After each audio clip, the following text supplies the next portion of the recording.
ኢትዮጵያ ውስጥ ይከራል በኋላ ኦሮሞ 1% አንድ 0.1% ተጨማሪ ነገር ወስዶ ከሆነ እኔ በ24 ሰዓት ተከላቸው ችግር የለም ይነገራል ትክክለኛውን ዳታ እዚህ ብናገር ነገ ደግሞ ችግር ሌላ ስለሚያመጣብኝ ግን እመኑ ውሸት ሚኒስተር ዴታ አማራ በዘመን መካከል ባለፉት 30 ዓመታት አግኝቶ የማያውቀው ነው ያገኘው እንጂ የተቀነሰበት የለም በቁጥርም በጥራት አፍረጥረጠው ያላችሁኝ እንደሆነ ደግሞ ከኔ ለፊት ሁሉ ጊዜ ኦሮሞ ሚኒስተር ዴታና ሚኒስተር ይበልጥ ነበር ኢትዮጵያ ውስጥ በቁጥር በጥራት አላልኩ በቁጥር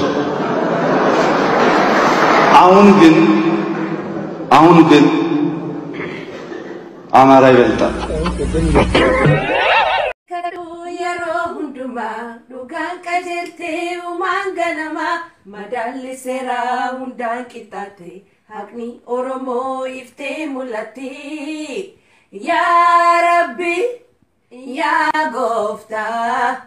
yaa Allah yaa Gooftaa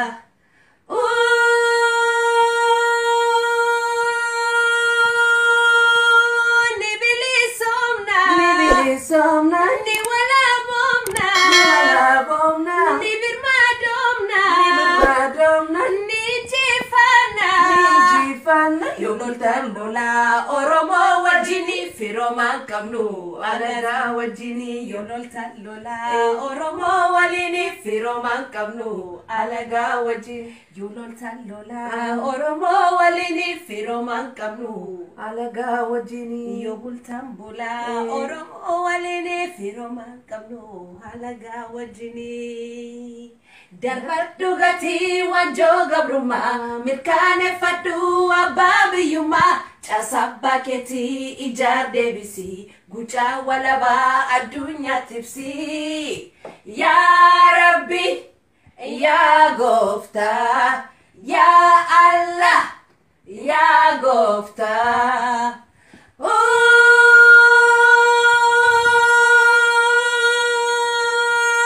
ni birmadomna ni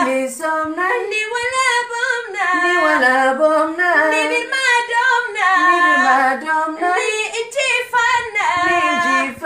yololtan lola Oromo walini firoman kamnu halaga wajini yololtan lola keroko walini firoman kamnu halaga wajini yololtan lola Oromo walini firoman kamnu halaga wajini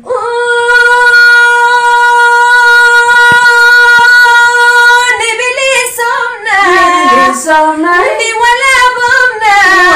bomna ni birmadomna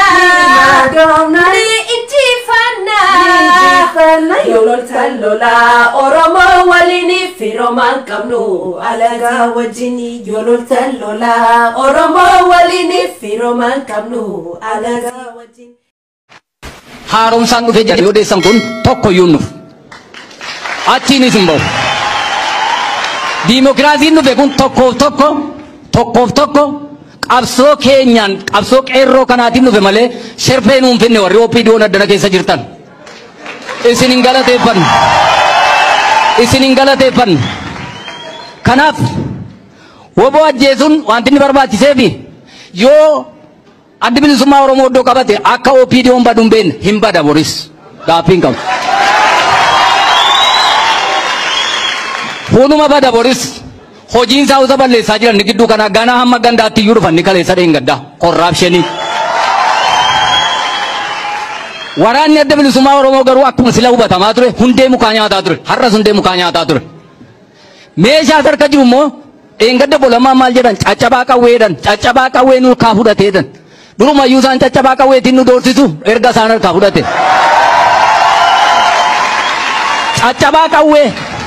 caccabaa qawweetiin nu doorsisu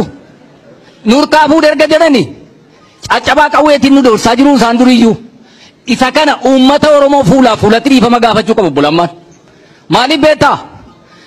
dhaaba Oromoo tokko hamma kana uummata biraa biratti uummati biraatis hin dhagaa waan ta'eef seenaa isaa keessatti caccabaadhaan lola jedhanii qaanessuudhaaf obbo Lammaan dhiifama gaafachuu qabu kana naa qaba.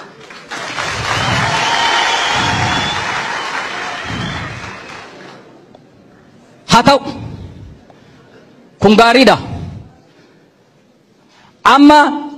kaleessa meeshaadhuma isa caccabaa sanaan nutumaa turanii maanuma uu dadhabanii.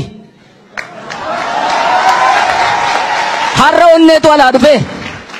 har'a wayitu alaa fe'amee dhufe qeerroon Oromoo isuma kana har'as boris waasin itti himna kan isin dhattanii itti himtan kan uummatitti minaan jedhe duunu jiraannus addi bilisummaa Oromoo meeshaa hiikkate jettanii dhattanii nu araarsitu yoo ta'e nu warra daggala jirraan asa jaarsaa wajjin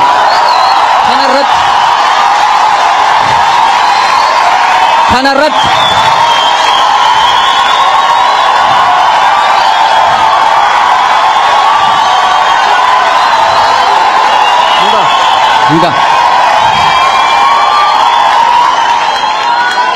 araaramas hin qabnu keessa deebis hin qabnu wanti rakkattaniifis hin jiru hin duuna hamma maalitti hamma xumura lafti kun duwwaa taftutti hin waraanna nuyi karaa irraatti hin gorre qabsoo uummata Oromootti garee warra summii baricha dhugan sanaati nuyi garee warra mucaa ajjeesanii haadha irra teessan sanaati nuyi garee ulfii garaatti duutee taate sanaati nuyi garee warra dheengadda duddi duubatti hidhamee xiyyiitiin gurratti namme sanaati nuyi isin hin taphattu nu garuu taphataan jiru har'as isuma sanarra jirra waan ta'eef araara OPDO wajjin dhiisa tokkoof tokko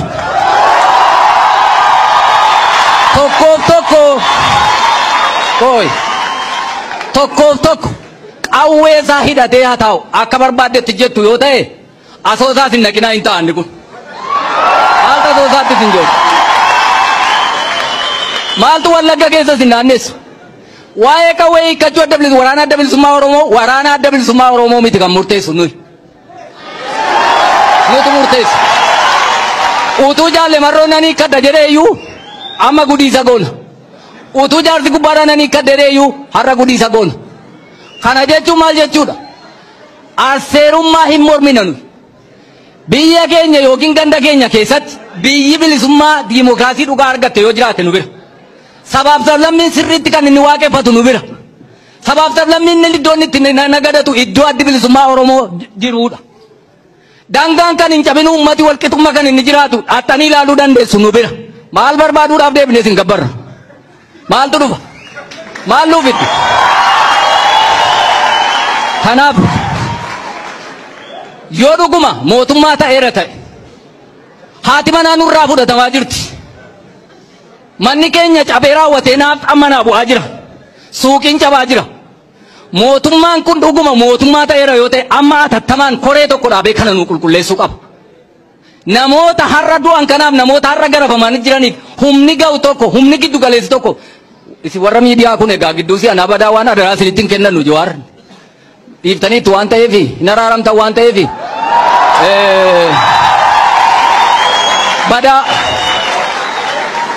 maal isin mitiin kaameeraatu nu waraabu warra Oromoo deeggartu kana kaameeraa mootu nu waraabu sagaleen keenyas badaa miti waan ta'eef kanaaf nu dhageessisaa adaraa keessan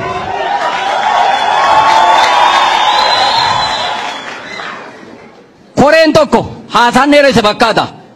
dhimma qabeenyaa irratti dhimma haati manaa nama fudhatamaa jirtu dhimma deessuun guyyaa sadii daggala corroqa keessa laga keessa jirte ciisaa jirtu irratti dhimma ari'atamaa jirtu irratti atattamaan naqee gidduu galee dhukaasa kana dhaabsisuu qaba hin dhaabsisinis rakkoo isaan qabnu nu hin albaafnam cannaqama isaan qabnu warri OPDO hoddana keessa raatti cannaqama isaan qabnu uleedhaaf dhagaadhaan isinii galchin garuu maal barbaanne diimokiraasiin amma addana ga'e kun fuulduratti akka inni deemuuf araarri murteessaadha akka nama haaruutti miti garee warra gaddaniiti jedheen akka itti dubbadhe waan ta'eef haal duree tokko malee dhaxxanii isa amma jedhamu kana gootanii